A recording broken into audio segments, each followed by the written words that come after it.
Hi, I am Jeffrey Wernick, here with Ryan was here in a minute, but he'll be right back. So we're here for another Fein Points with Bruce Fein, and Ryan will be back in a second.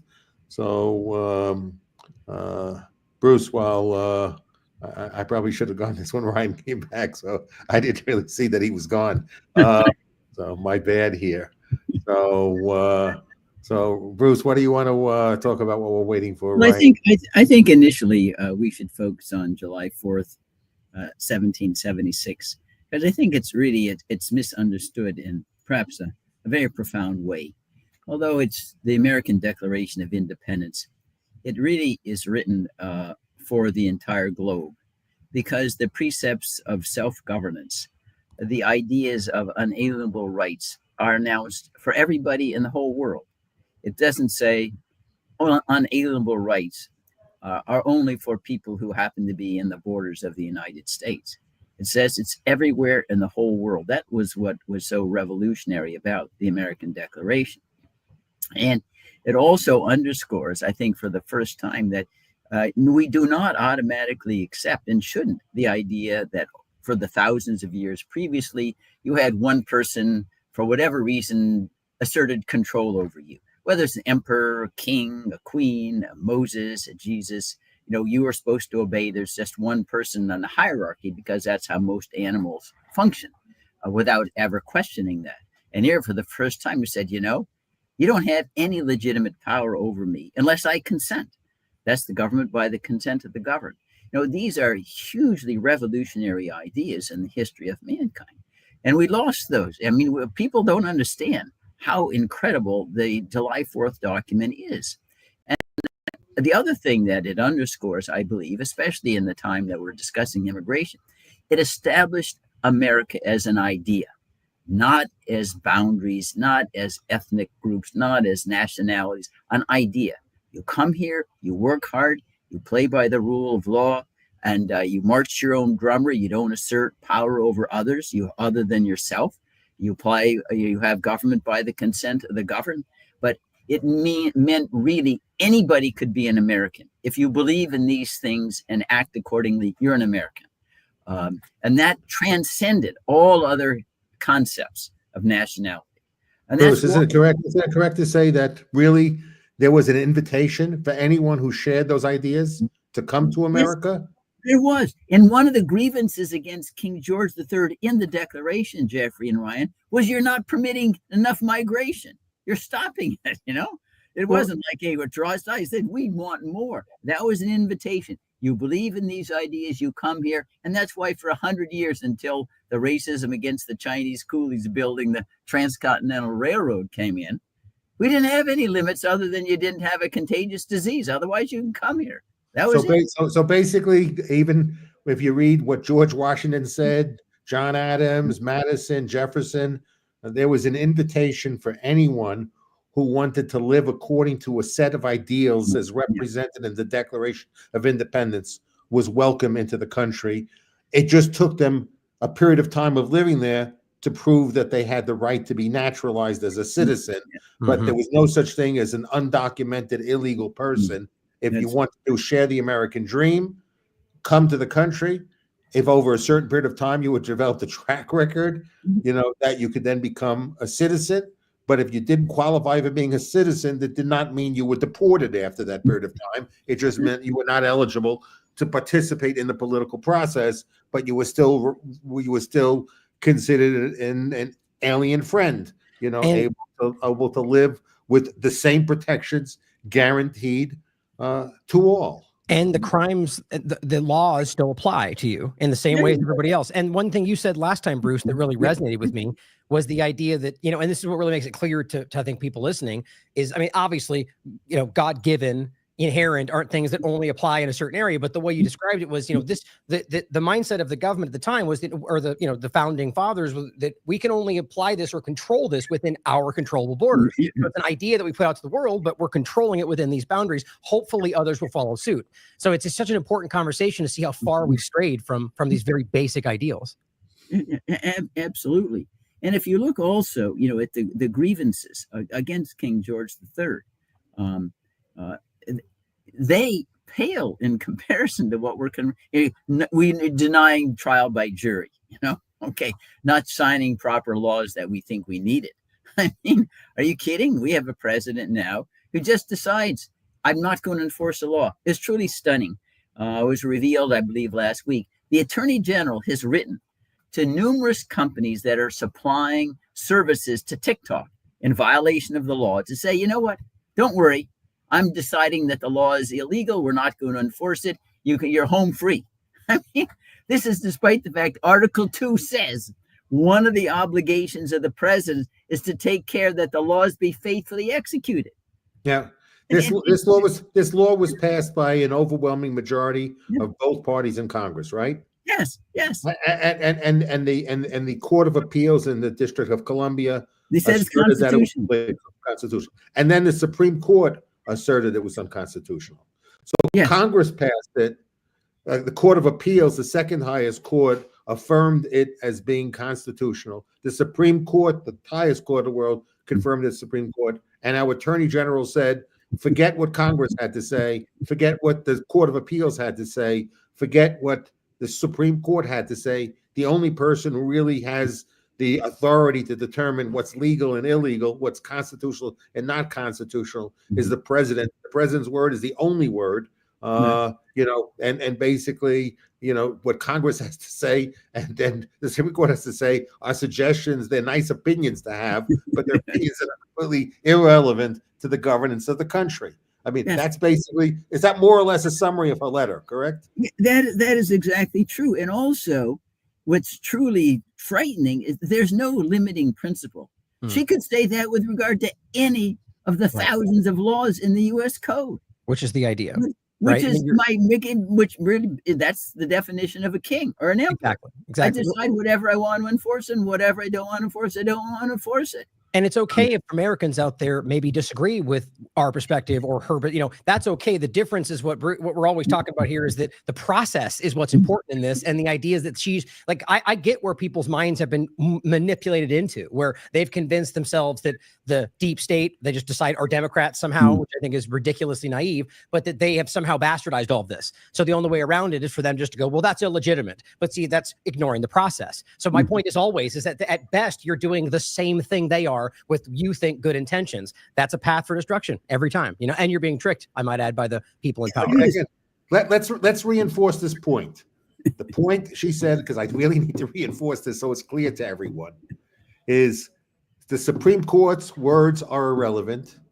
Legislation passed is irrelevant because since the president can choose to ignore every piece of legislation, then ultimately makes all legislation completely irrelevant. Should they want to do, And to the extent that the executive order is the law and not subject to review by either Congress or the courts, then basically now we have the assertion from the Attorney General that the executive, or that the only thing the president really has to follow are the rules that the president determines, that laws created by executive order fiat, okay, not through the consent of the people, but through his assertion, and every law passed by Congress can be ignored, and every ruling of the Supreme Court can get ignored.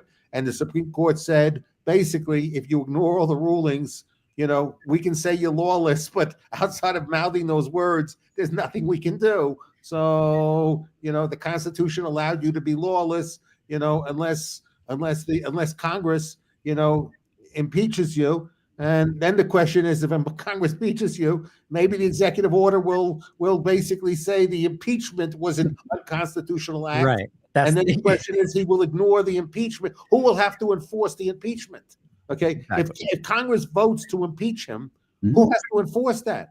What if he says nobody's going to remove me from the White House? You have to admit this is a well-crafted manipulation. Like, you have to admit, like, the way that the legal mind that saw this path, that said, look, we're going to be wildly breaking the law. It's going to be unconstitutional. But the argument being is, if we push it to this point, which I honestly think comes from the whole Andreessen, Karp, Thiel kind of like oligarch mindset that they're talking about. They've written books about it, that you just lie and keep pushing forward. But that I think that they just thought that if we get there, we'll win. So it's, and it's counter to everything we believe in, which just speaks to itself that these people are not America first of any kind. But you have to admit, this is well crafted. I mean, I don't see if they push it far enough and Congress is that screwed over or that, inept of its job, then we've talked about this many times. How do you fight back from that? I don't see a path away from that. The only pushback is what happened in Watergate. Tens of thousands of citizen telegrams, office calls, protests. You either got to get rid of the guy or you're going to lose your job. I don't think they care about that. The member of Congress has to make that choice.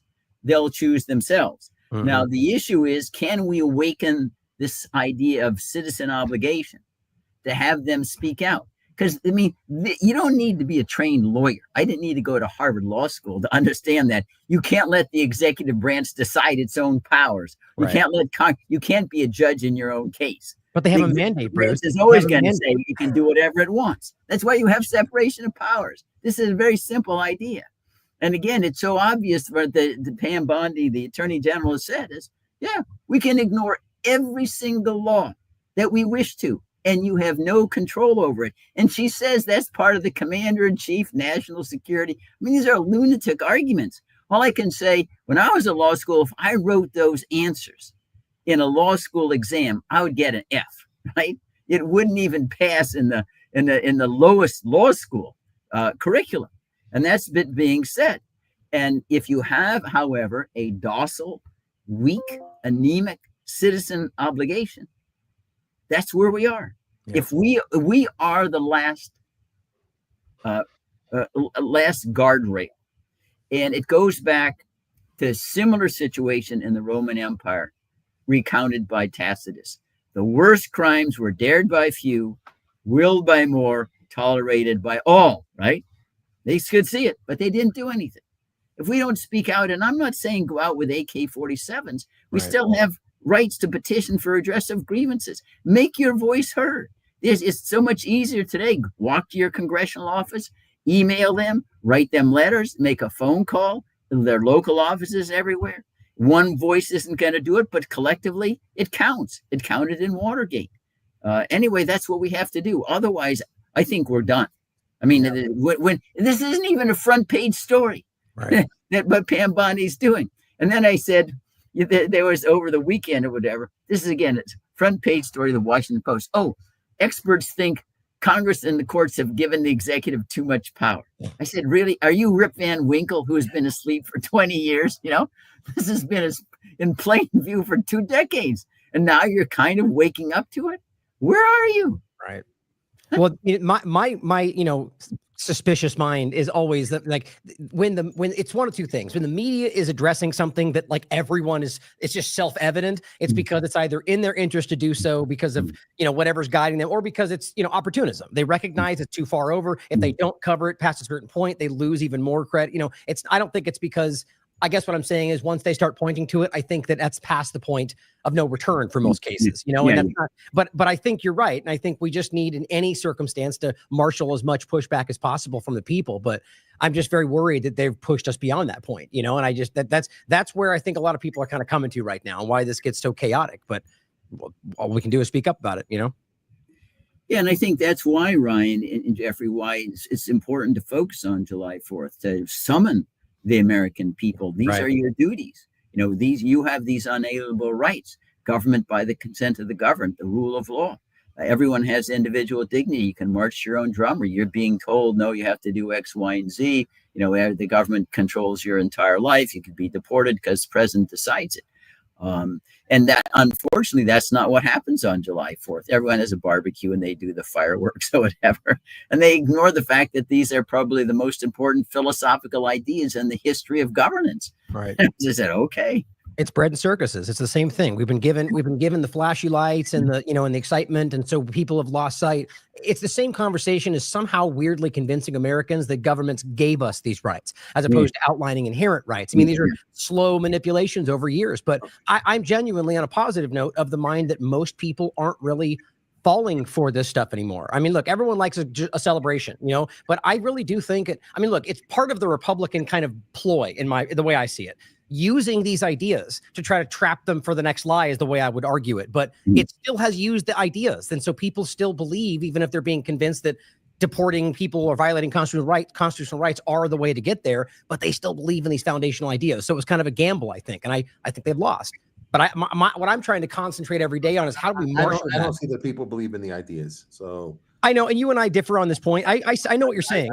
I just think people don't care at all. So I have a suggestion for 4th of July. 4th of July is typically a long weekend, right? We celebrate as a long weekend now. Mhm. Okay. So we have a lot of free time, right? I have a simple suggestion. Why don't everyone with their families during a lunch, okay, spend their lunch wherever they're having is a barbecue outside, indoors, whatever. Take the time with everyone you're sharing your 4th of July with to read the Declaration of Independence and discuss it with your family. You want to give it meaning, okay? You want to really celebrate it. You want to do it honor, okay? Doing it honor, giving it meaning means reading the words and then looking yourself in the mirror, looking at the country today, and then sitting back and saying these words are important words. These are the words I'm celebrating. If I don't want to celebrate, if I don't believe in these words anymore, why are we having this celebration? Okay. If the words have no meaning to us, okay, let's not celebrate the day. Okay. And then cancel the holiday because they don't mean anything to us. And if they really mean anything to us, then the only way to show that they mean something to us is behaving in accordance with the words. So not be so hypocritical. Okay, not just have it as a pretext to have a long weekend. So so now it's just, as I said, it's a barbecue and fireworks and look at wonderful fireworks. Wow, America's great. No one could do fireworks like this. Okay, so yeah, and they're all Chinese. The fireworks are all Chinese anyway. let me put it this way. Here's how I look at it. For like people that there's a huge, still to this day, but generations have joined the military. Like just take the Iraq War. Yeah. Who genuinely believed they were going to fight for freedom. Now, I'm sure people disagree with the way I view it, but I think we were lied to, right? And I think that most veterans I talk to understand that. But the point, it doesn't invalidate what they thought they were doing, right? They believed they were fighting for something good. They were just lied to. So I tend to see it as, I agree with you, but I think a lot of people are doing the wrong thing, but they're convinced that it is, like, even if it's that they don't fundamentally understand basic things. How many unjust wars have we fought so that anyone thinking join the military were fighting a just war? Okay, I get it. What's our experience to sit back and say, we fought a just war, and therefore we know if we're going into the military, what we're really doing is we're defending the defense and freedom of this nation. So did the Korea War defend our freedom of this nation? We know these, yeah. Did Grenada? Did Afghanistan? Did Iraq? Did Vietnam? Okay, tell me, in this lifetime, for the people alive today, okay, going into the military, what's the reference they have of a war in their lifetime that defended the freedom of the country? But Jeffrey, understand, they're taught other things. We know the truth of this, right? But they are taught different things. And even if it's the most, look, I deal with this every day. It confounds me how I can have the most textbook, like the evidence, like you shouldn't need anything else, the proof. And yet people still argue and disagree, right? And you go, all right, well, people just grow up being taught, they're propagandized, they're social engineered. Trust me, we're on the same page. I just think it's a nuance about why they're doing the wrong thing, but may still think that they're fighting for good things or believe that this is what democracy looks like, whatever it is. But it's a nuance, not a disagreement necessarily, because I think that people are largely going the wrong direction, but they've been snowed. Like they've been convinced that these wars were fought for freedom, and they don't even look because of the new ideologues screaming freedom and democracy. You know what I mean? Like, so I think it's worth considering. That's all I'm saying. That maybe there's more people trying to. I don't deny that propaganda has been effective and having people buy mythology and reject truth over mythology, because there's a whole machine out there. What was the book? I guess it was Chomsky. It was the one who wrote Manufacturing Consent, or somebody. Oh, that Noam Chomsky. Noam Chomsky, yeah. Yeah, Noam Chomsky. Yeah, Noam Chomsky. So Manufacturing Consent. So this is what's done in a partnership between the government and the institution designed to check government, which are the newspapers, the media. The fourth estate is it was supposed to be a check against the government, not a partner in government. I like the expression, so I'll appropriate the words, manufacturing consent. But this is, unfortunately, that seems to be what is happening is people manufacturing consent. But a self-sovereign people, okay, are not supposed to be. We're supposed to be with our wisdom, with our knowledge, with the, we're supposed to be taking and listening critically to everything we have to say, and assuming that if any government, when a government is telling us something, that they have an agenda, and so that we need to look critically at evaluating what they have to say. Yes. And if the media and the government are saying the same thing, that should arouse even more suspicion. Okay, Absolutely. it shouldn't arouse more belief; it should arouse more suspicion. Okay, Yeah. so Yeah. if anyone who has any level of what I think reasonable cognitive skills would recognize that. Yeah, I think that what's missing in our culture is inculcating critical thinking, always asking why. What are the ulterior motives? Question The fact everyone. is that, especially government has an ulterior motive for everything it tells you. These are not neutral people. They're about power. That's why they're in government. So they have their ulterior motive is to lie about things in order to get what they want, which is more power. Now, that doesn't, I mean, in some sense, we all have ulterior motives, even the one who tries to be as neutral as possible. We all have our own experiences. We all have our own ambitions. And newspapers have ulterior motives too. But that's why you have to inculcate, always ask questions. Who is saying this? Who benefits? Why would they have an incentive to lie? And that has to be an everyday question whenever you hear, especially anything that comes out of the mouth of the government. And it's not something that's novel. From the beginning of time, government lies over and over and over and over again. Even Alcibiades lies in order to go to Athens and initiate the attack on Syracuse, and it goes all south and the hell because he wanted the heroism. Why is he saying this? Well, he wants to be a hero. So you have to always discount what the government says, because the presumption is, to paraphrase George Orwell, presumed government lies unless proved to the contrary. The government, and I can guarantee, I lived and worked in government for years, the highest levels. That is exactly that. No one sits down there and thinks, oh, what are the objective facts? What can we underscore that will help us politically? And then you say, okay, well, you assert it as a fact. Right. That's why you always have to have, as a citizen, say, where's the evidence that is true, based upon common understanding of how human beings act. And that's why it's so absurd, these statements that come out of the White House, and it isn't just Trump. It's before as well, Biden and all this other stuff. About the world is going to blow up unless we're in Gaza or Ukraine or in Taiwan or anywhere else in the world. NATO, what I call threat inflation, in order to get the people to be frightened. And that's what we need to understand. It is like Machiavelli, better to be feared than loved. And how the government makes you fearful is by exaggerating danger a millionfold. Oh, there are going to be bodies on the street lying down there unless we do X, Y, Z. They're utterly absurd statements, living in the country that's the safest in the history of the world by orders of magnitude. Oh, but if we don't spend another $1 trillion on this, Martians will come and there'll be foreign UFOs will land and take us over. China, Russia, everywhere will attack us.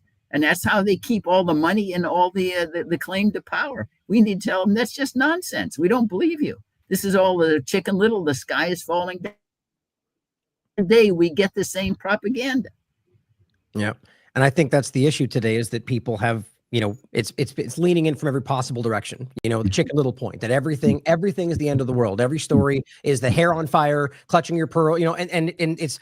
I think that shows the desperation of the system itself. And again, I don't think that everyone is fully on board with that direction. I honestly feel more people are skeptical of a lot of what's going on, which I think is evidenced by the very interesting split that's happening in the MAGA movement. Even, I don't know if you guys want to talk about the whole party thing with Elon. It's interesting. And I think it actually represents, or is a byproduct of exactly what we're talking about, and that kind of split right there. Yeah. And in what respect? I mean, right now, as you see, I think that, and I talked about this on my own podcast earlier. What the Wernick? I'll get a plug in for my own podcast. But I made the point that while not endorsing Musk, I think I got here what Musk posted on X. It is obvious with the insane spending of this bill, which increases the debt ceiling by a record $5 trillion, that we live in a one-party country, the Porky Pig Party. Okay. So, I think that's an accurate statement. Whatever people think about Musk, whatever people think about Doggy, and whatever people think about Musk personally, and this is not meant as an endorsement of him or the America Party. It's a statement of fact. It's a statement of the fact is that we only have one party. It is the Porky Pig Party, and there is no party out there representing the interest of shrinking the government. Yeah, okay? but Jeffrey, but Elon is part of the problem. Right. He's because what I call where there is no debate, we are a one-party country when it comes to the multi-trillion-dollar military-industrial complex. It is the least competitive, most backward part of the economy because you're too big to fail. No defense contractor can go under. And trillions of dollars, there's never, ever any audit of any of the spending. The Defense Department has never, ever passed an audit. And we keep throwing money. I said, Jeffrey, you're a business guy. Would you ever invest a penny in a company that said, well, we can't even audit our books? Trillions of dollars. You would never do that in a minute. And there's this consensus, okay, and there isn't even any debate anymore. Republicans and Democrats just throw the money. Defense contracting is like raking leaves in the Depression. Well, you just do jobs program. It has no relationship to our safety at all. Just one example, or maybe two, the F-35. It's now anticipated over the life of the F-35 jet fighter, which will probably be obsolete by the time it's used, will be $2.3 trillion for one aircraft. One aircraft, 2.3 trillion. Look at the military. We spend over 2 trillion in Afghanistan over 20 years for no purpose other than bring back a worse edition of the Taliban. There are no consequences. No one's demoted. No one's criticized. No one loses any step in any reputation. They move on without breaking stride. I mean, what the heck? Are you kidding me? This is, we also have the companion to what I call the warfare state is the surveillance state. Yes. We have this staggering $100 billion spying on everything in the world. We have no clue about anything. It's completely worthless. We have not stopped a single terrorist attack in the United States for 20 years or 25 years since at least 9/11, based upon any of this surveillance. We have all the people doing NIEs, this and that. It doesn't really do anything. We are able to collect staggering amounts of information, but we can't analyze it for any useful purpose, in real time or otherwise. It just sits there. So why the heck are we doing this other than invading our privacy, spying on what Michael Hayden called the not yet guilty, which includes the three of us on this program, because that shows how dangerous we are because we're not yet guilty. And that's the one party state. And Elon Musk is part of that system. Yep. Well, even you take Doge didn't lay a glove on the military industrial complex, on the surveillance state, nothing. And that keeps climbing year after year. Now there's a welfare element too, but that's a problem with the spending. But compared to, because the difference, in my judgment, between the evils, of the military industrial complex and the surveillance state as opposed to the welfare state, which I don't support, is they gobble up and suck up all of our genius. Our genius as a people is going to kill other people and spy on us. Yep. What is the utility of that? It's not Thomas Jefferson or Thomas Edison having new inventions. It's a purely dead weight on the economy. It's about power. Dead weight. Why isn't this genius being devoted to making life more pleasant, to enabling us to have better health, enabling us to have more pure food? It's learning how to spy on us and kill each other. It's the same reason. Go ahead. I was just going to say, that's where our Nobel Prize people are going into these things that are nothing but dangerous to the human condition. It's the same reason that over the decades and longer that the U.S. government's policy and just the West has been to suppress other countries from surpassing, from being close to their, taking over their preeminence. And I think it's the same idea with us. Is American government sees us as a threat in the long term, and there are documents after documents that actually highlight that point from the Pentagon's perspective. That even I think it was called like Battlefield America or something, was like a decade ago, talking about the futures that would be us as their enemy. And it's building out that perspective. But to Elon, let's not forget that he has been a contractor, like you're talking about, well before, Biden and before, and he built out what they're talking about, the world's largest spy satellite network with Starlink and his AI. And the National Reconnaissance Office director even said publicly, the quote was, "You can't hide because now we have eyes everywhere," talking about what they built around the world. And so all of this, and to your point, Jeffrey, about Elon and the party, like why it relates to this, is I see it as, first, let's put it this way.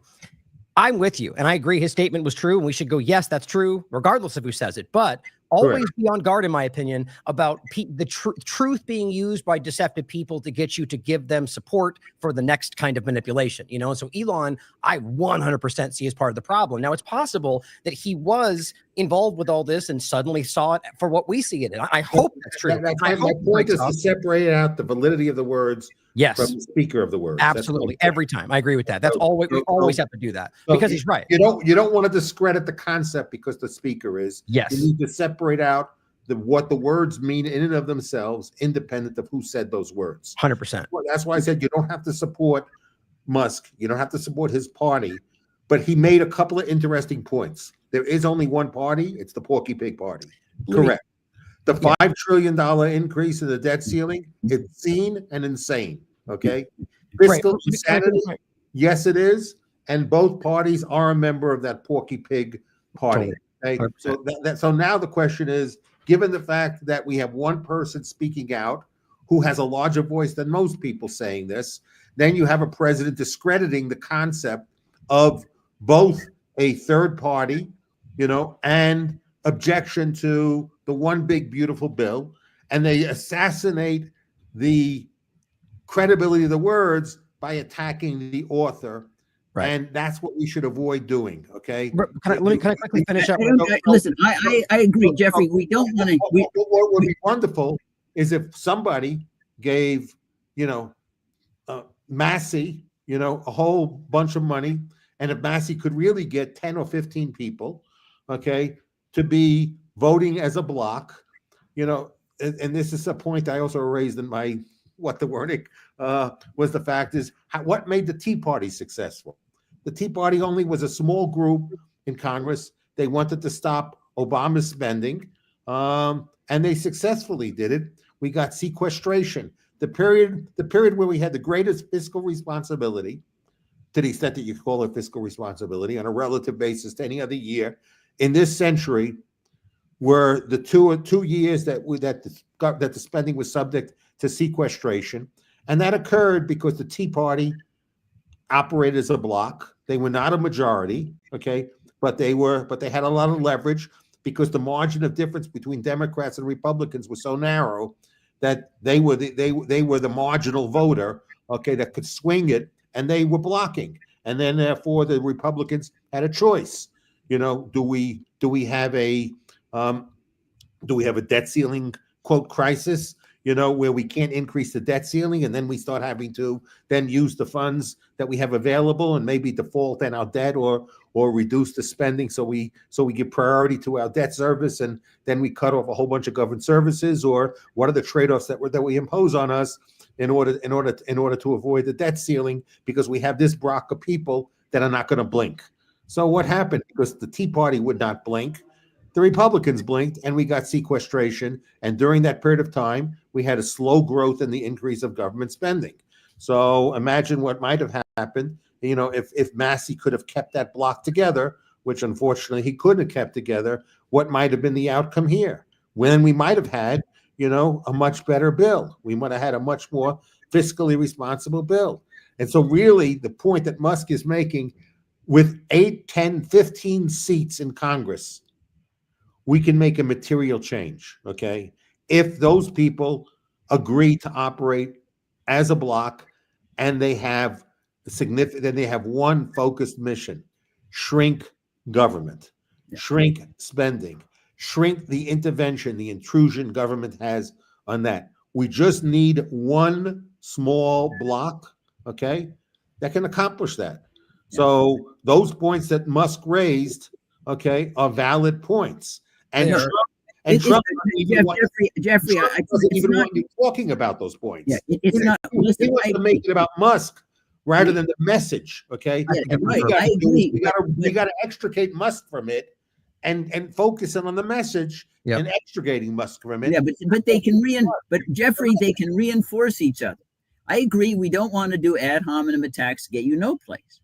But it seems to me we need to remember even the devil can quote scripture. Right. Now, that doesn't mean scripture is not scripture, but we can tell Elon, hey, why don't you help? Why don't you help the problem that you've identified? Got to get out of all this defense contracting, the violation of the surveillance state, and giving all your talent, you're devoted to exactly the one-party system that he says he despises.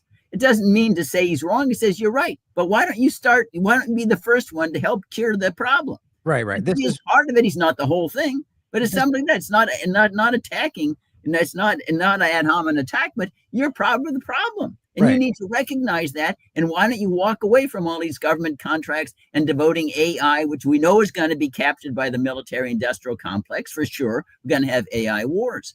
And the reason why that's important, Jeffrey, because it doesn't discredit that he accurately showed that we have a one-party system. I've been writing about this for a long time, saying on the major issues, 90% of the budget, there isn't any debate at all. So they debate Cookie Monster and Medicaid or something, a handful, but there isn't any debate on 90% of the budget.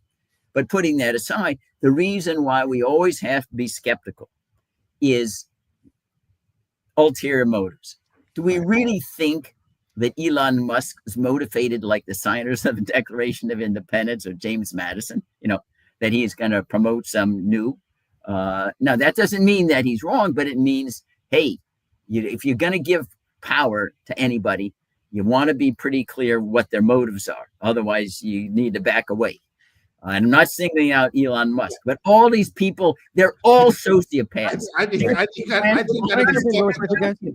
got to be skeptical of giving power to anyone who wants power. Yes, absolutely. You do. What I want to finish. What I was going to say before was kind of what Bruce is getting at, and there was the finishing that point out is that it, like exactly what you said, Bruce, is that both things can exist. We can argue or say that what Elon says there is clearly correct. And yes, we shouldn't, which I think is actually the way this works, is Trump, then the rest go after Elon. So then it becomes a divide and conquer, it becomes a left versus right, and you miss the forest for the trees, right? And the point is, they use the truth right there. And this is being skeptical. And I should say first, we should hope for what Bruce is saying. Let's hope that Elon Musk is genuine. Let's hope that this party is real, obviously, and then be critical the whole way. But the point is, I think we've all seen this happen more than once. We've seen history play itself over and over again. And so I'm very much worried that this was the shoe that's dropping for the third party, manipulation. But again, hoping it's real, but knowing that people are falling, like I was saying, and knowing that people are seeing through this as I see it, the solution for them is to roll out another fake party to draw people in to kind of revitalize this system. If we're being skeptical, we should consider that.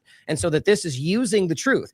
And the point Bruce is making, like, you're involved. You are the two-party system, Elon. You're tapped into it. And so it's frustrating for me, even if it is now true, that before he was playing that role, right? 30 seconds ago, he was all about rah, the Republicans are going to save the world. And now he's saying that it's a one-party system. So it's very hard to take that at face value. But yes, 100% he's right. And we should hope that he is going to do it. But we should be very skeptical because of where he is. And frankly, my gut tells me it's one big manipulation. But I will be hopeful for it. That's what I wanted that full picture because I think all of it's accurate. Because there's more, the track record from Elon is like Trump. He changes his mind like a human weather vane, and it's all opportunistic. Is what it is, and but it's what all politicians do. As Jeffrey pointed out correctly, anybody who craves power, you cannot trust. They have ulterior motives. They need it for their ego, their narcissism, whatever. The true philosophers, the only one you can trust with power, and this is what Plato understood in the Republic. The philosophers who don't want it, they are fascinated and they're involved in controlling their own evil instincts, if you will. They're satisfied with influence by example and nothing more, not influenced by bribery, not influenced by violence or anything of that sort. They don't want the power. I mean, that's what was so unusual about the United States. George Washington had to be pulled out of Mount Vernon to become president twice. He said, I don't want to do it. That's why you could trust him. He didn't want the power. They had to beg him to run for a second term. He didn't want that either. But that's why Madison said, Washington is 1 in 1,000 years. We're not building our institutions around George Washington being in the White House. And Madison understood very clearly how exceptional that was. But anyway, that's why in fact, and the other reason I think that we need to be so alarmed today is because the more the power, the more the financial reward of occupying power, the worse people will be attracted to occupy that position. If it doesn't really offer very much, the worst people aren't going to be necessarily the most ruthless. But look at what we attract today with being the most powerful country in the world, having $7 trillion budget, staggering influence on the economy through regulations, hundreds of thousands. We attract the worst of the worst, the worst of the worst, because, hey, this is where my footprints in the sand of time are going to be, which is why we have to be extra skeptical against anything this government does, because we know the type of people are going to be operating the machine. Yeah, I want to reinforce your statement about George Washington. There should never be any conversation, okay, about who the GOAT of presidents are, okay, because the role model George Washington established, okay, is without a peer. I'm not thinking we didn't have other times where we challenged and the president had to figure out if they want to be great because we faced a challenge that might have been independent of them and they either had to meet the circumstances or not. But let's think about, George Washington. Wins a war. He's the general, the most loved person in the country. Okay. Wins the war. What does he do? He goes home. Okay. We have an Articles of Confederation. He goes home. During these Articles of Confederation, they need to collect some taxes in some location, the whiskey, whatever, the Smithsonian. George, we need your help, okay? Can you come and help us out, okay? So what did he do? He left Mount Vernon. Did he do it for any personal gain? Did he accrue any power by doing it? Did they pay him $1 trillion bonus, okay? Was he selling meme coins, okay, to do this stuff? No, as a duty to his country, he did it at his cost, right? Did he sit back and say, write me a huge check? Okay. No, he did it because he was a servant to his country. And then what did he do after that? He went back to Mount Vernon to his farm, his plantation. Okay. Then finally Madison says, this Articles of Confederation isn't working. Okay. We need to either modify it or come up with something new, but in order for this to have credibility, George, come, we need your help. Be the president of this, because if you're not there to chair this, we'll never get anybody around. So what does he do? Okay, he doesn't say, I'm going to create a constitutional convention. I'm going to do it through executive orders. Okay, and I'm going to govern the country through executive orders. Okay, so no, he goes, he's called, he's convinced, and he goes and he says, okay, I'll serve my country the way you think I can serve it. So he acted as president of the Constitutional Convention, in order to help give it weight and credibility so we could get the Constitution. We get the Constitution ratified. We get it passed. We have a first presidential election. Okay. He says, I want to go home. No, George, you can't go home. You want this working. We fought for this. This will never work if you're not the president. Okay. So what does he get? What's the electoral vote he gets? What percentage he gets? 100%. 100%. Every electoral vote, that's the consensus. Everyone said, George, it's you, only you, okay? So says, okay, I want to serve the country again. Does he serve the country again by saying, gee, you know what? I got 100% of the Electoral College, okay? Why do you need to consent the Supreme Court or Congress with anything? I'm just going to govern with executive orders. Who's more popular than me, okay? I'm the only one here with 100 electoral votes. I got every electoral vote. Everyone loves me. Everyone supports me. Why do I need to pay attention to what anybody else says? I'm just going to govern as an autocrat. Is that what he did? Okay. No, that's not what he did. Okay. Then after his first term is completed, you have to have Thomas Jefferson, who didn't even get along with him. Okay. Who kind of thought Washington was kind of an intellectual lightweight. So they had a lot of philosophical differences. And then in spite of that, Thomas Jefferson goes and says, this country won't survive if you don't serve a second term. Madison, Jefferson, they all go, please, we need you a second term. We need you. We're just a young country. Okay. We need you. You're our father. Okay. But you're not a father who's an autocrat. Okay. So we need you. Okay. So what does he do? Okay. I already had my speech prepared. I already was going to say, here my advice to the country, and I hope you follow it. It's up to you to follow it, not up to me. So what does he do? He says, okay, I'll do it, and he does it. And so he runs again. What percent of the electoral votes does he win the second time? 100%. So does he sit back and say, look, I got 100% twice. Why do I need anybody? I'm the only one that the country consents to. Why don't I just rule the country by executive fiat? No, he doesn't. Okay. So he doesn't do that at all. So he tries to live according to the rules embedded in the Constitution of which he oversaw as the president of the convention, that he understood that we were a constitutional republic, that he was not King George. Okay. It was President George with just limited power, who wanted to get back home to Mount Vernon as quickly as possible. So after the second term, he said, gee, no one should serve any more than 2 terms. I'm out of here. You're not convincing me a third time. Okay. I'm out of here. Okay. So he went out of here. But what happened after that? Well, Adams was only a 1-term president because he had the lack of wisdom to do an Alien and Sedition Act that was so unpopular that made him only a 1-term president. Okay, then Thomas Jefferson came in. Thomas Jefferson served 2 terms, and he said, if George only serves 2 terms, I'm only serving 2 terms. Okay, so then who replaces him? Okay, Madison. Madison says, George only served 2 terms. I'm only going to serve 2 terms. Then we have Monroe. Monroe serves 2 terms. He says, George served 2 terms. I'm only going to serve 2 terms. So it's not just that he only served 2 terms. The respect the other people had for him said, if George only serves 2 terms, no way we're serving more than 2 terms. How great is that? Okay. Really, how great is that? What president matches that? No. What president comes close to matching that? Yeah. What president can even compare themselves to matching that? What person is president, if they were in George Washington's circumstances, would come close to setting the example comparable to the example he set? No one. Yeah. No Jeffrey, one. That's why it was said about Washington, his military exploits made him a hero, but his selflessness made him a legend. He went from a hero to a legend for the reasons you've articulated.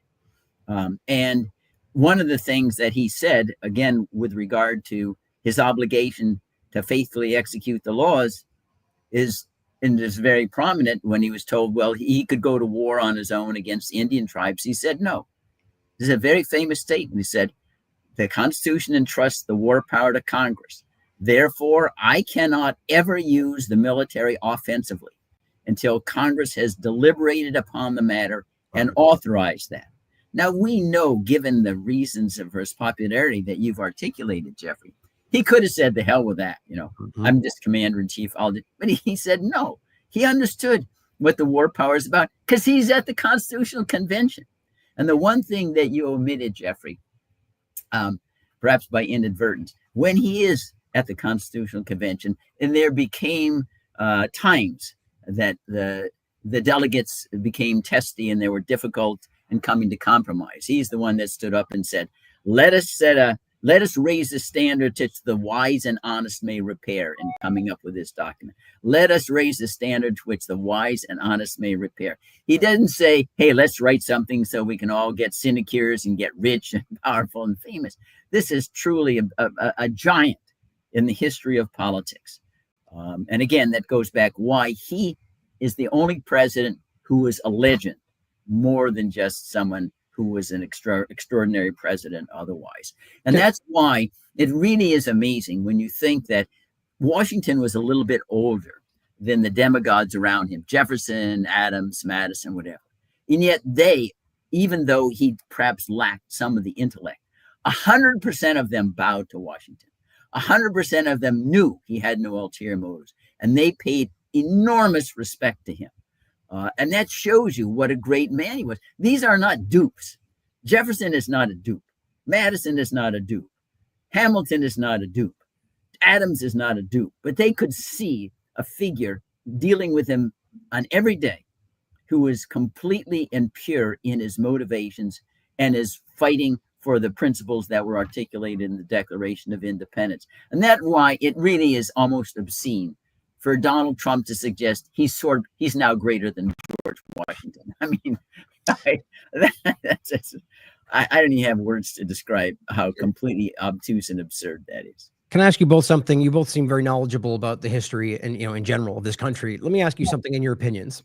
Because I've talked about this a lot over the years, and skepticism is, I think, important at all times about whether or not, think what we're told is the truth. And, but in a general sense, of course, and as I always point out, since we are in a state of society, I think the Constitution and what this is foundational, important to living in this representative government. So, and again, my point saying all that is just to objectively, taking at face value what we believe happened there. What point do you guys think something shifted, if ever, or was it just a bunch of incremental slow changes? Because I think historically, I think there were moments where you can see that, the other minds that wanted more of a centralized government kind of won out. I argue that the idea that what we wanted and what we believe this country should be did win out to begin, but I think it slowly eroded. Clearly, we can see that today. So your opinions, where do you think that went wrong? Do you think it was, like I said, small incremental moves or big changes at certain points? Well, I think that the beginning of the end, so to speak, of our republic, it's paradoxical. I think it began with the election of Andrew Jackson. The spoils system entered in, and he said any idiot can run government. He was a hero not because of George Washington, but because he suspended habeas corpus. He imposed the death penalty on some Britishers in fighting the Seminole War. And he was not somebody who I believe understood.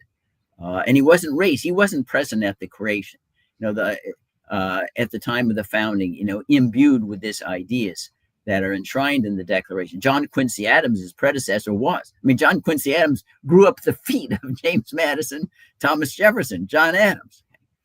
And that is the beginning, I believe, of this idea that manifest destiny. Now, what our glory is not liberty. Our glory is not the march of the mind. Our glory is to make up excuses to go to war, tell other people we're better than them. And that's captured in the idea of manifest destiny. And it came in with regard to Andrew Jackson, and in part, and I underscore this is the paradox, I believe, of our evolution. Because 1828, suddenly most all the states dramatically expanded the franchise. And before it was limited largely to people who are highly literate and property holders. And the expanding the franchise then meant power then became devolved, if you will. Ideas follow power. Power doesn't follow ideas. And so the egalitarian idea, which is, in some respects is good, everybody got one vote, began to supersede Jefferson's aristocracy of merit. And so the idea of, well, any old idiot can run government, which was a Jacksonian idea. And the spoils system came into play really with Jackson. If you look at the transition, for example, between Adams and Jefferson, Jefferson hardly replaced any of the Adams appointees, 3 or 4. It wasn't like, that it was a party system and party loyalty was more important than your competence to run government office. But with Andy Jackson came in differently. He wasn't of the same generation that drafted the Declaration of Independence, and he really didn't understand it. And that's why you have the Trail of Tears, the brutality towards the Indians and things like that happening. So with that, but the critical issue is, in my judgment, it was that with Jackson and then following, we got away from the idea that our true glory as a nation was liberty, the march of the mind, not the foot soldier, the one who scalps Indians and races abroad in search of monsters to destroy. But it didn't happen all at once. But this is the paradox, is that the Declaration says, well, government by the consent of the governed. Well, if you're governed, you ought to have a vote, right? But on the other hand, most people, if they're not highly educated and you don't have a literacy test, and unfortunately, the way literacy tests were administered, it was more to discriminate than to require people to know what they are voting on. They began not to understand the importance of process, and it found soon expression. after Jackson's terms and James K. Polk in. Well, our Constitution says if you have a treaty, and that's how we acquire land, the Louisiana Treaty, it has to have a Senate vote of 2/3. Polk said, I want to have Texas annexed. He couldn't get the treaty ratified by 2/3. Said, okay, what do I do now? Okay, I'll circumvent the treaty and just get it passed as statute. Despite all the presidents know if you acquire land, it has to be a treaty. There you go. You're playing fast and loose with the Constitution process at that point. And of course, Texas turned to be a big headache when and facilitated, I think, the Civil War.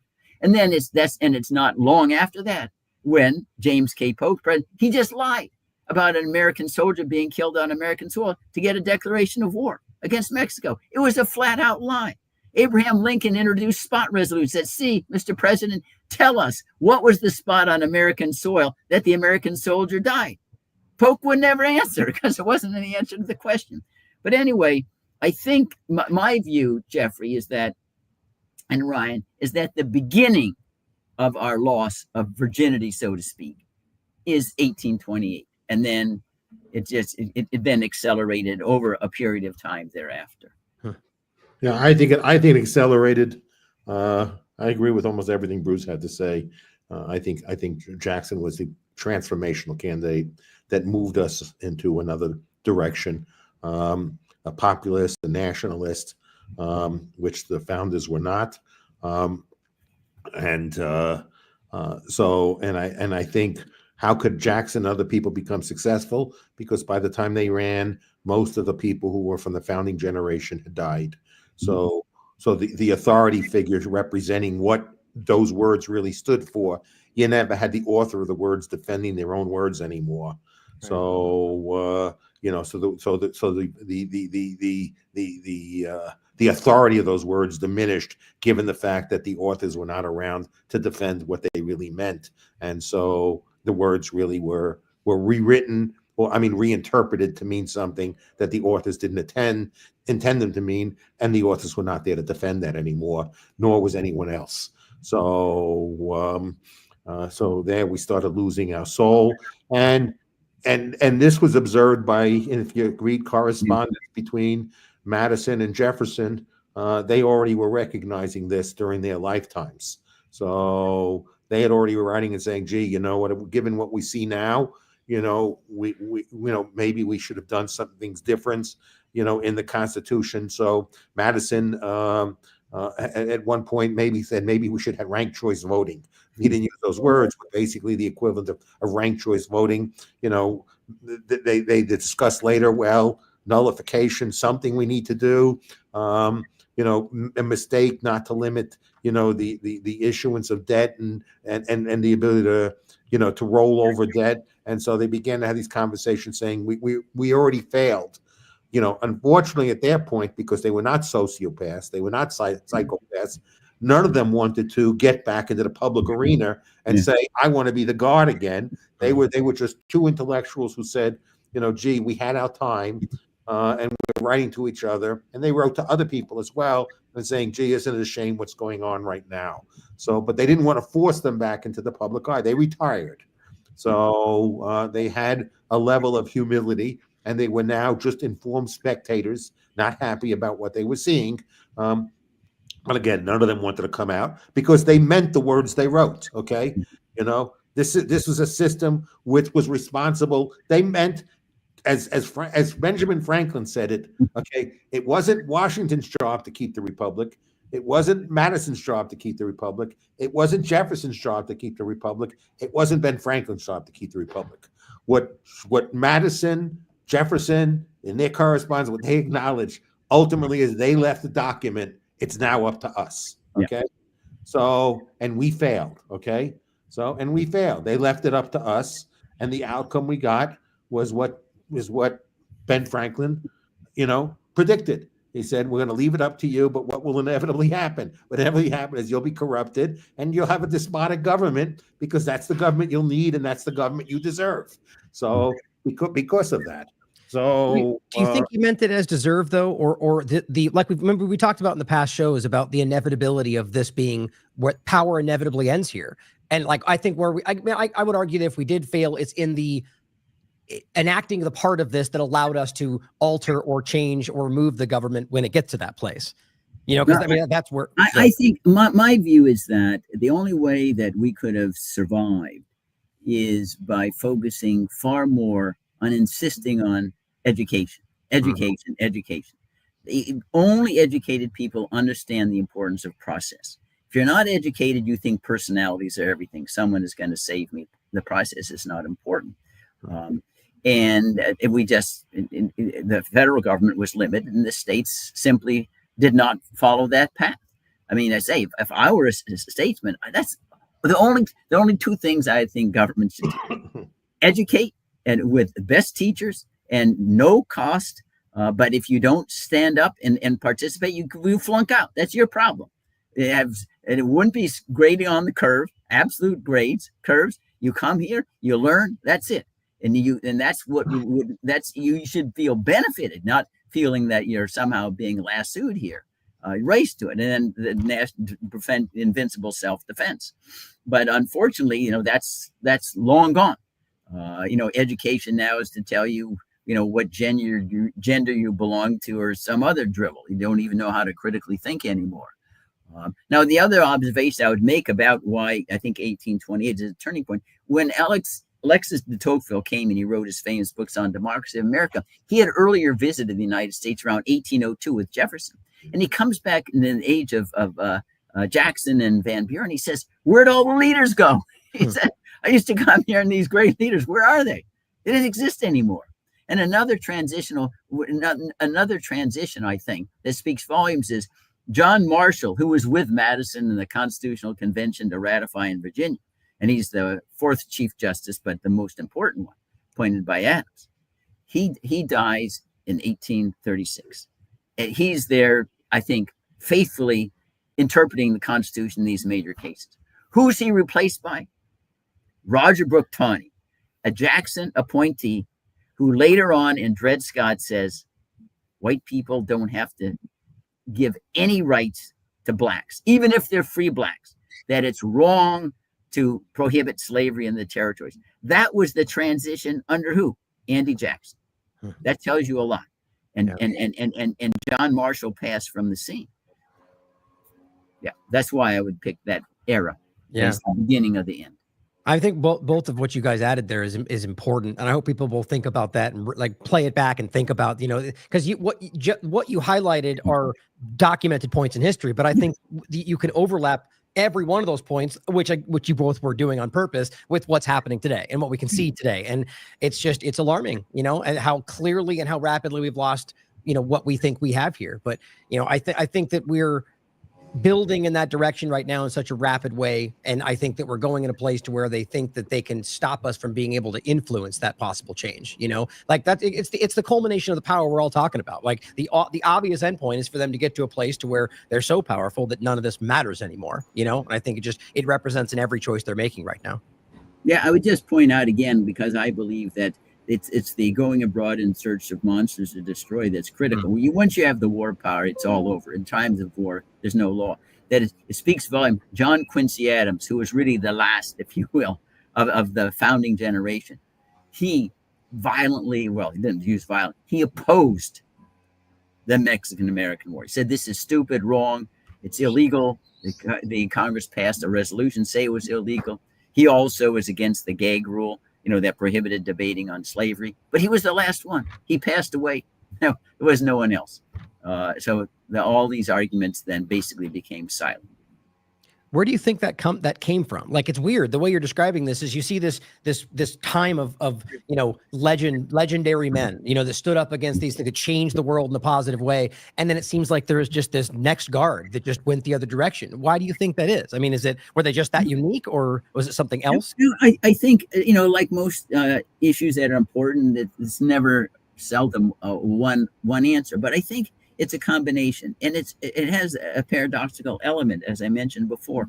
On the one hand, the leaders at the time of the framing, and even at the initial Constitution, the franchise and the power was still rather restricted. They not only had literacy tests, but they had property tests.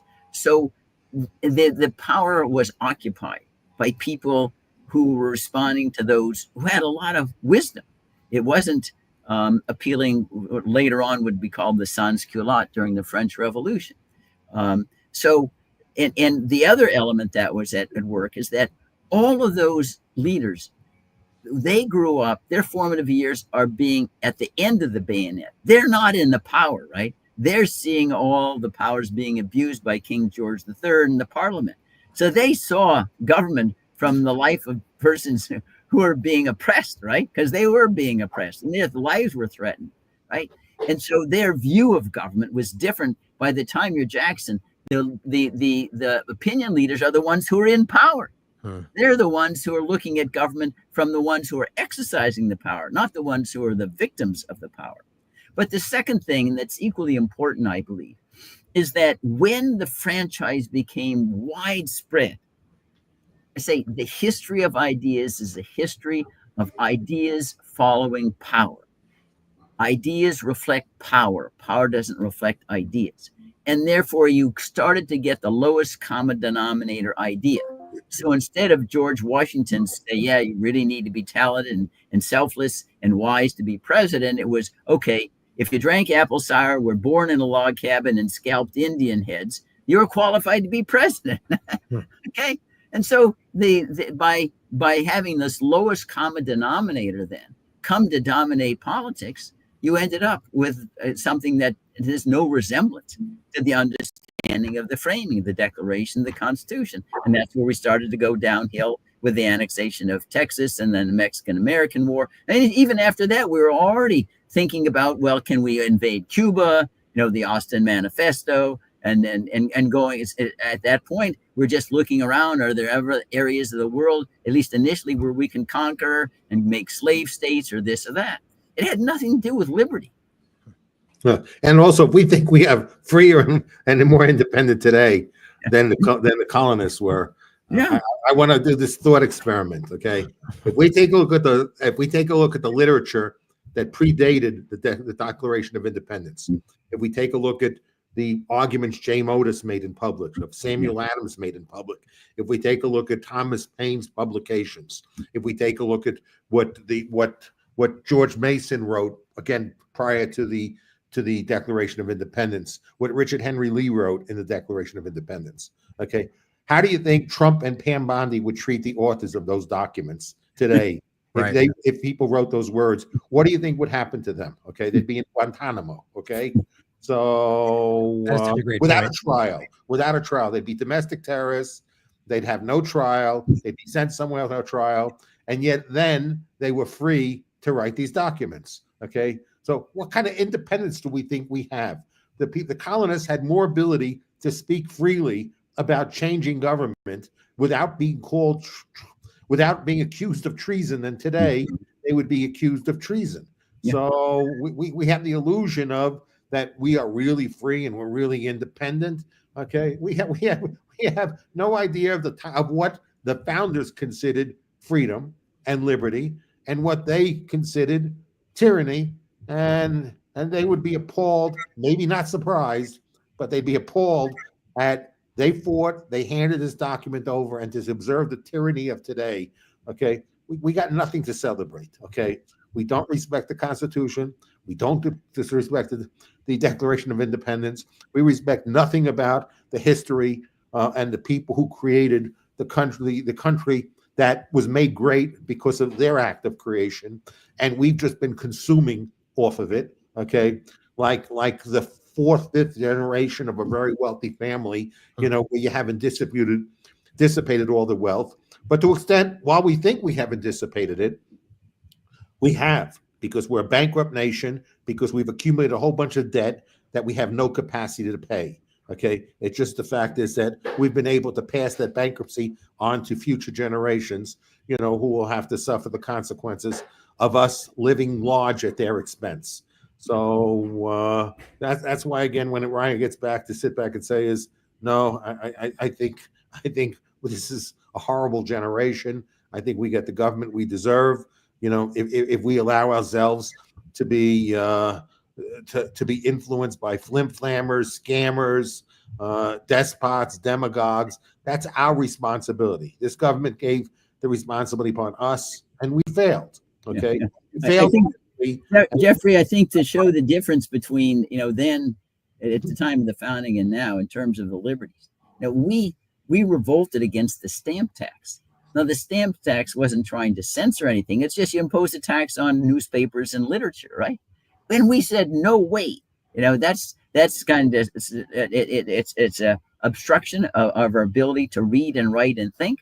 And it's taxation without representation. I mean, now we have the government saying, if you say the wrong thing, you get deported, you lose your passport, you lose your status as a green card holder, you can't get any government benefits, then we go after you, you can't represent people, your law firm will never get a job here, you lose your security clearances. For what? I mean, this is far less than a stamp tax. Right? You're basically saying, no, we're going to censor you. We're trying to destroy your ability to practice your profession, even to stay here. And this would have been a flavor. This is taking the Sedition Act, to a new level. And that's basically what I think the government is doing now. They're basically saying you're guilty of sedition if you don't agree what the government tells you is in the interest of the United States foreign policy or national security. Right? Are you kidding me?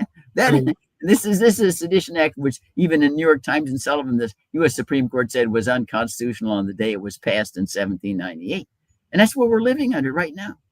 It's getting even more crazy on like a global scale too. I saw Trump initiate something, or at least he stated that he was going to initiate tariffs for countries that had anti-American policies. So now you're forcing like this jingoism mindset on other countries that it's lunacy at this point. But where do you think that's driving toward? I mean, it feels like it's going to implode. Anti-American policy is if a country wants to trade with other countries in a currency other than the dollar. Right. It's an anti-American policy.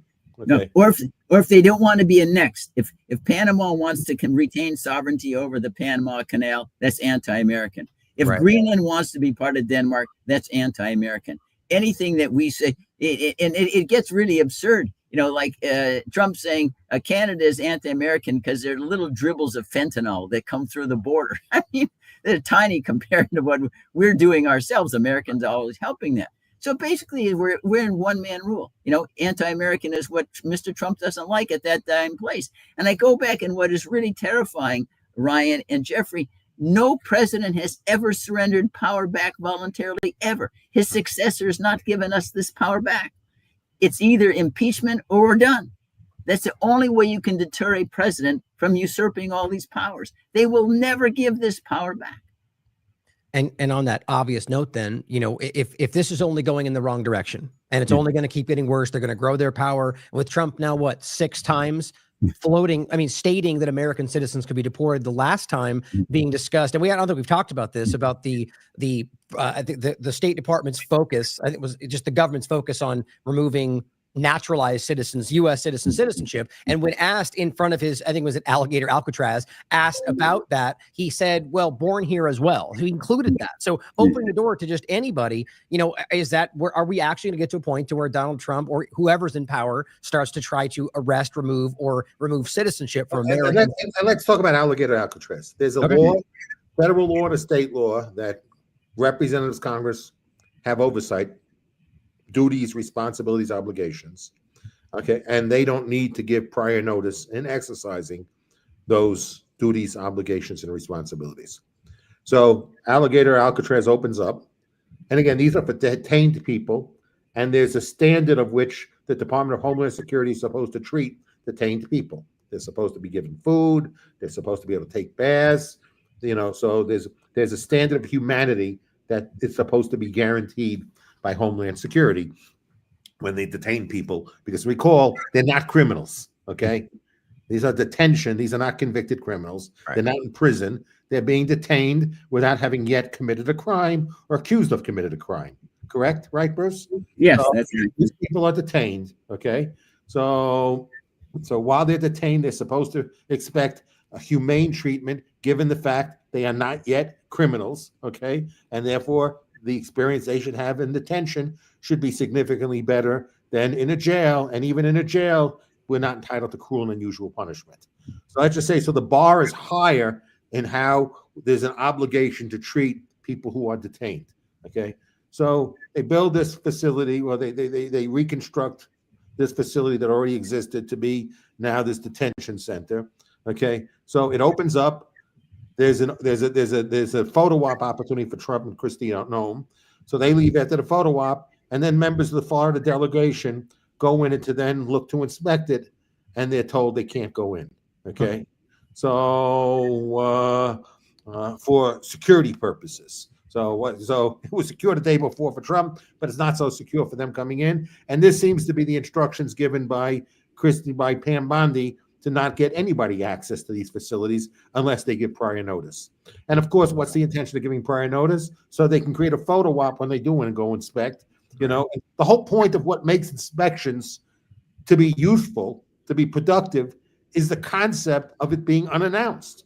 Okay, surprise. That's how they do IAEA inspection. Isn't that the law as it stands right now? A month in advance, I'm coming, so you could pretty up everything, then take photo ops, a nice thing, and then people leave, and you're not really getting a chance of seeing people under the actual circumstances, but you're seeing fabricated circumstances, you know, as a photo op. So the whole point of the inspection regime is to be a surprise inspection regime. Yet the federal government is preventing a surprise inspection regime against the law. That's what I thought. Yeah. And impunity and immunity in doing this stuff. But Jeffrey, it's so bad. The president now asserts control over the Library of Congress, fires them. I mean, this is Congress. Are you kidding me? And there's no pushback. I was really stunned several years ago. You walk down there are three major congressional office buildings on the House side, called the Rayburn Building, the Longworth Building, and the Cannon Building. Okay, I'm walking down the corridors. And what do I see? Offices. I see the Pentagon, Department of Army, Navy, Marines. I said, what the heck is this? You know, this is the military industrial complex having offices in the House of Representatives. Are you kidding me? Why would that? You walk down the Pentagon? I've been there. No, there are no congressional offices there to do oversight. It's like the Pentagon spies on Congress, not the other way around. And Congress permits their own office buildings to be occupied by the military industrial complex, to sit there, lobby them and everything else under the sun. And they don't care. Yeah, it is very unnerving. Back to your point, Jeffrey, and the same thing. Just the lack of engage. Like this goes beyond like Congress and impeachment. I mean, that's not beyond it, but it's the same point. But why this is easier, I would argue, for them to do something about. And yet, okay, take your point, Jeffrey. How is it that no one does anything in earnest about that blatant law being violated? You know, and that's one example. We can go into, there's 1,000 other examples of the same things happening just in this administration, but beyond that, and it's not unique to this administration. Why isn't, you know, I don't even know what how you get past that. If no one's going to do anything at the highest level or the lowest level, you know, I think this goes beyond individual speaking out about it. You know what I mean? Like, so what's supposed to happen right there? So a senator shows up or a congressman shows up to try to investigate. They say no. What should then start happening? Just so I understand the process. What's the next thing that should happen? No, they should hold them in. There is, Ryan, what's something called the inherent contempt power, which the U.S. Supreme Court has affirmed unanimously. That is fine. We're going to go back and introduce a resolution, hold you in contempt of Congress. But they won't do that. Blocking my ability to exercise my oversight functions. And that contempt power includes, according to the U.S. Supreme Court, putting these executive officials in detention on Capitol Hill. These famous cases were habeas corpus cases where Congress had a small jail facility up there. And when there were a contempt of the subpoenas, they ended up staying there. And the issues got to the Supreme Court because they were seeking habeas corpus relief from being detained. That is the power that Congress has. They haven't used it for like 100 years. I go up every single 2 years and say, this is your power. Their eyes glaze over. Oh, we can't do that. Why can't you do it? Right. They won't exercise it. This U.S. Supreme Court affirmed it without a single dissenting vote. That's what you do. And this is also one of the reasons why Madison claimed that if you have all branches of government controlled by one party, you have immunity, because the check and balance doesn't exist. You might have a chance if Democrats had the majority in Congress, okay, and then you had a Republican governor, DeSantis, instructing people, or the federal government instructing in federal prisons, or detention centers, and just saying, just block people from being able to have access, then you might have a Congress that says, we're going to check that behavior. But as long as the same party, no party is going to check its own party. But it's worse than that, Jeffrey. It's worse for this reason. I'm up there all the time. Their attitude is, if we exercise the contempt power, right, what happens to them, the majority? Then they'll use it against us. So right. They say, okay, yes, we'll have an agreement. We will do nothing. Neither party will do anything because they always worry, okay, we don't want to do that because that'll be used against us. What I do against you, you do against me when you have the opportunity of doing it. Yes. It's completely disgusting.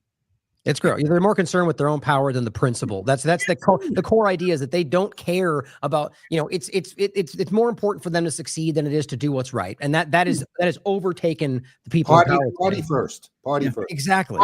Power first, and power first through the party. Okay. Yeah. You get power through the party. The real goal is power, but the way to get the power is through the party. So it's power first through the party. That's our government, not America first. They don't give a shit about America. They don't care about America at all. Yeah. It's just intense competition over property rights to power, and then the abuse of power once you accrue power. So that's it is. Democrats don't care about America. Republicans don't care about America. MAGA doesn't care about making America great. Okay, because they all have rejected the idea of America. So they're all at war with America. Yeah. So they're all traitors and treasonous to America. I think what underscores that, Jeffrey and Ryan, if you ask yourself, hypothetically, would these people at the time of the Declaration sided with King George III and the Parliament, the Empire, or the Republic?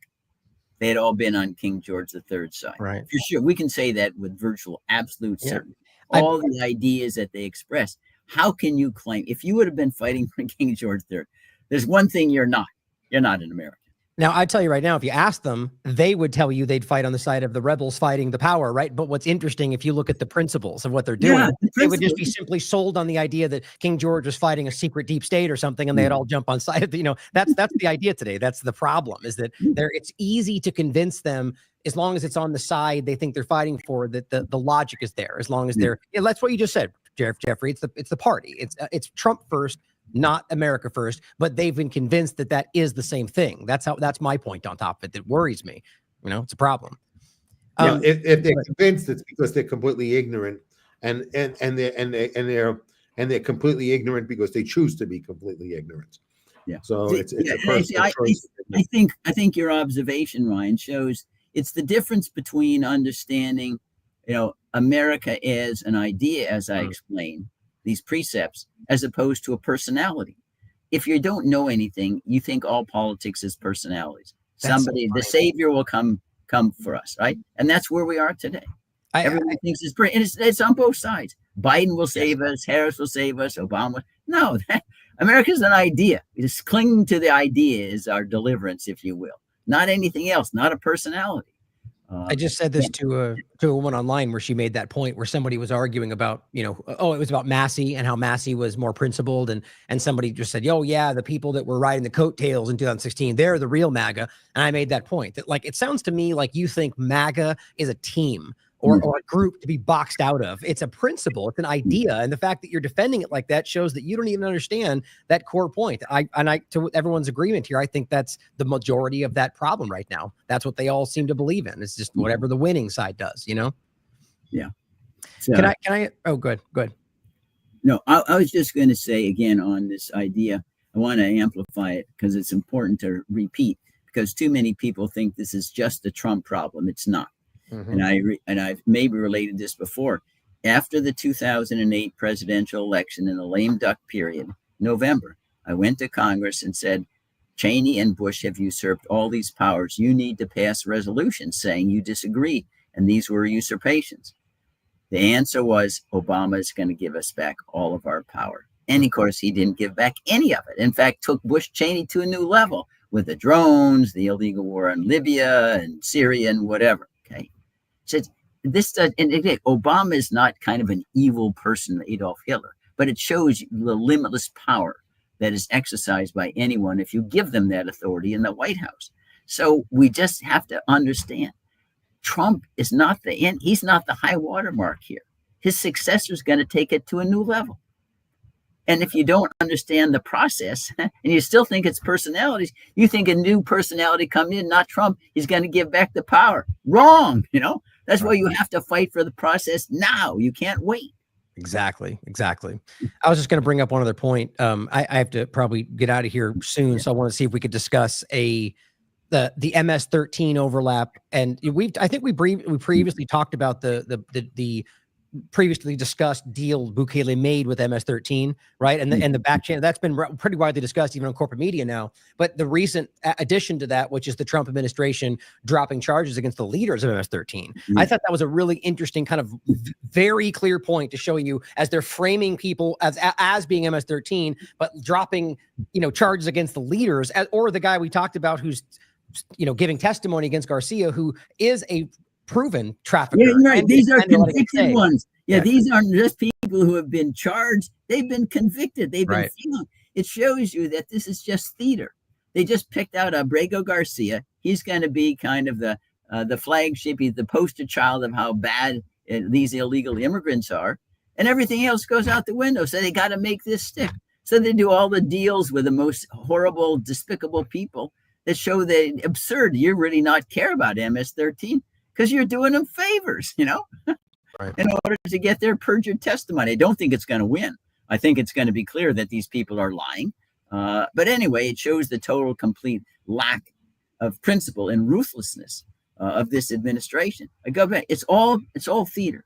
It's just trying to take out one person and turning him into a devil by controlling the propaganda.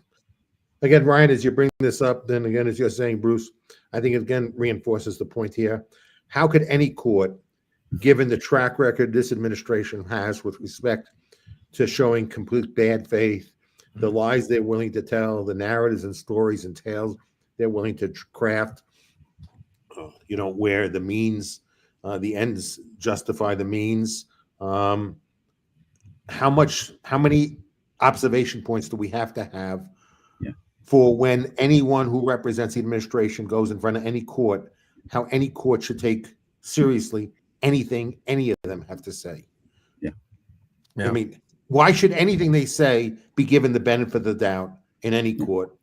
And I don't think any court, to me, again, they're legitimate in the sense that they can make the ruling they have, and that ruling has it has the force of law in it, and and that's our system, and I respect that, but I don't respect them, who could say, I have someone who's a serial liar, and yet every time the serial liar, I'll give them the benefit of the doubt, even though I have all this evidence that says not only are they lawless, but they're a serious liar, and yet I'm going to give the benefit of the doubt to the words of a serial liar. In the marketplace, okay, if they were dealing in a marketplace where there was no coercion and there was voluntarism, and people could voluntarily choose whether they would interact with these people or not, nobody would be doing business with them who are so insincere. Okay, so it's only backed up by force, and our justice system should not be predicated upon force but reasonableness on what would be the outcome of two parties that had equivalent bargaining power on what conclusion they would reach between someone who's shown good faith and someone who's shown bad faith when they were even in bargaining power. But because that's not the case, they're abusing it, and they're getting away with abusing it because a court still is willing to give them the benefit of the doubt, despite their constant examples, so frequent that they are completely abusing it. And the more they get the benefit of the doubt, the more abusive they get in their application of their it emboldens them to tell bigger and bigger lies. But I wanted to say that this is, it's got reached a high watermark, but I've been campaigning so many years against this, I believe, the indulgence of lies, but they became most prominent or appeared in the national security arena, where the government comes in and says, all these horrible things would happen unless you give immunity here, executive privilege, state secrets, whatever. lie after lie. I mean, the Pentagon Papers was a perfect case. They go and say, oh my gosh, if the Pentagon Papers are published, it'll mean they ended diplomacy in Vietnam, we'll lose the war and all that kind of crap. It was 100% lies. In fact, the Solicitor General, who was that one time dean of the Harvard Law School, Erwin Griswold, afterwards, he had to defend the case, said it was a big lie. There wasn't any reason whatsoever for suppressing the Pentagon Papers. Why did anybody pay any attention to that? But that's not even the first case. One that really began as far back as the Cold War, 1952, a case called Reynolds versus the United States. There was a crash of an aircraft, of an Air Force vehicle that was under testing. And so there was a suit because there were 3 occupants who died in the crash. And the survivors brought a negligence suit. And the government said, oh my gosh, if we have an accident report, it's going to disclose all this new surveillance equipment we're using to spy on our enemies. It was a big lie. The Secretary of Defense, the Secretary of Air Force, submitted an affidavit. It was a big lie. Said, oh yeah, that's going to happen. The court said, well, fine, if we have to accept this on face value. Years later, when the accident report was declassified, 30 years later, it showed there was nothing classified at all in that report, that it showed there was negligence, that the survivors should have recovered. And the court said, well, it's too late. This goes back to why you believe this stuff. They tell you lie after lie after lie. National security, the second torpedo attack in the Gulf of Tonkin. Well, Korean action is a police action. It's not a war. All this stuff. And that's why that's in my view that the government should always be viewed with suspicion by the courts, especially. We don't trust you to tell us the truth. History records over and over and over again. You tell us lie after lie after lie. And we're not going to believe that anymore. The burden, we're going to disbelieve you until you come up and explain otherwise. But now and I'm hopeful, but unfortunately what you've observed, Jeffrey, is not quite got to the U.S. Supreme Court yet, where at least a majority has said they'll believe all this garbage about the importance of national security, of deporting people without due process, sending to South Sudan or any other hellhole. That now it's gone to where it's not just limited to national security. They just lie about everything, 100%. They're not doing the job. They're violating the terms of their contract, whatever. And the courts at some point have to just push back. But even then, I think it shows you ultimately the disease cannot be cured without impeachment and removal. Too many of these issues, they're not retail, and many of them you can't get into court because how do you impose a sanction for lying to a court? Court can't throw them in prison. And that's why the refusal of Congress to exercise its authority to say, listen, I don't care whether you're Republican or Democrat. This is destroying the whole system. If that is an exercise, there isn't any other remedy. The court can't save us on their own without backup by Congress. Yeah, and going back to both of your points about this pure theater, right? I read yesterday a statistic that said of the illegals who are known violent criminals, only 6% of them have been picked up and deported. Yeah. So any of those who have committed murder or other sort of violent crimes, only 6%. Of those who have committed rape, only 11% have been deported. Yeah. So what the focus has been on numbers. So they're not focusing on protecting the American people. No.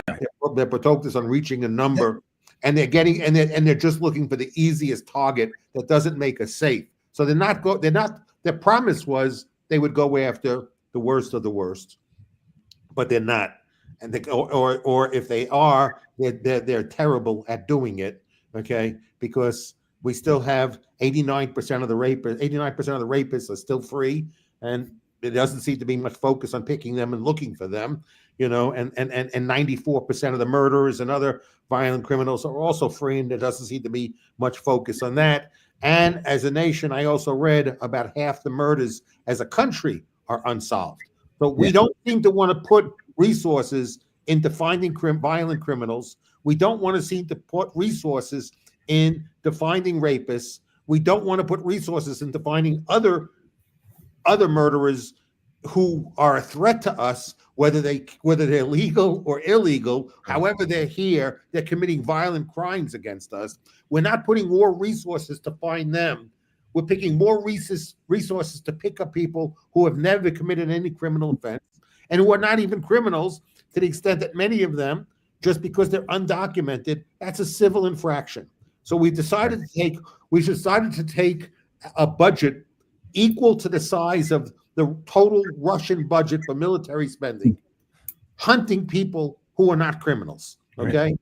But this is why I brought up the MS-13 point, is to put the cherry on top of that absurdity, is that they're now dropping charges against the proven leaders of the gang they say is the impetus for all of what they're going after. I mean, that's cartoonish, you know? Yeah, but it's worse than that. Steve Miller, hello. By the way, Steve, I raped and murdered about 45 people, but I'll tell you, guess what? I know about 1,000 undocumented people who have never committed a crime. I'll tell you who they are and where to find them. Just let me out and give me citizenship. Yeah. Miller said, great. Those will hit my numbers. Okay. Yeah. So do you have any other friends who are criminals that can get me another 3,000 or so I can meet my daily quota? And I'm happy to give you citizenship. That's the absurdity of this process. It's even worse. About security. Jeffrey and Ryan. Unbelievable. The fact is, you know, they in law enforcement, they have a clearance rate, right? Yeah. Clearance means a percentage of arrests made with regard to serious crimes, right? The clearance rate for murder for a long time is about 66%, right? 60. That means we only make that in a third of the murder cases, we don't even have an arrest made, right? And now we are taking law enforcement to say, rather than trying to increase the clearance rate for murder, let's deport. We want to have your resources run around after people who have committed no crimes, who are paying taxes, who are helping the economy. And instead of looking for murders, you look at these illegal aliens who are doing nothing wrong. Now, if that isn't obtuse, I don't know what is. That is completely crazy in saying that strategy makes us safe. Yeah.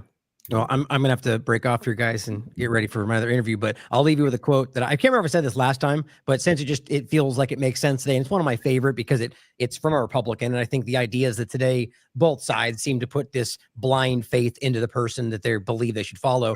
But Theodore Roosevelt said, to announce that there must be no criticism of the president or that we are to stand by the president, right or wrong, is not only unpatriotic and servile, which I love, but is morally treasonable to the American people. My God, do Americans need to hear that today? So yeah, he was the opposite of my president, right or wrong. He said, no way. President wrong, you got to criticize the president. The president, not a deity. Ultimate sovereignty is we the people, not somebody who occupies office as a temporary resident to serve us, not the other way around. Yes, sir. Yeah. Always great chat with you guys. Looking forward Bruce, to the next one. Any other words you'd like to add now? If we're going to end, I can just hang out. Go ahead. Yeah. No, listen, I just think that I hope I have a salute to our audience. I always think they're the real Americans who are going to make this work or not. We have a platform from time to time, but don't take anything that we say as fault finding. This is all an effort to try to save the country, not for ourselves, but really for posterity. We inherited a great country. We have these freedoms right now, and we think it would be execrable if we didn't try to save that for our kids and the grandkids. That's what I want to convey. Well said. Thank you so much, both Ryan and Bruce. Always this conversation is always great, and thank you so much. And each have a great day, and I thank you both for your time. Thanks, guys. Thanks. Bye-bye. Bye.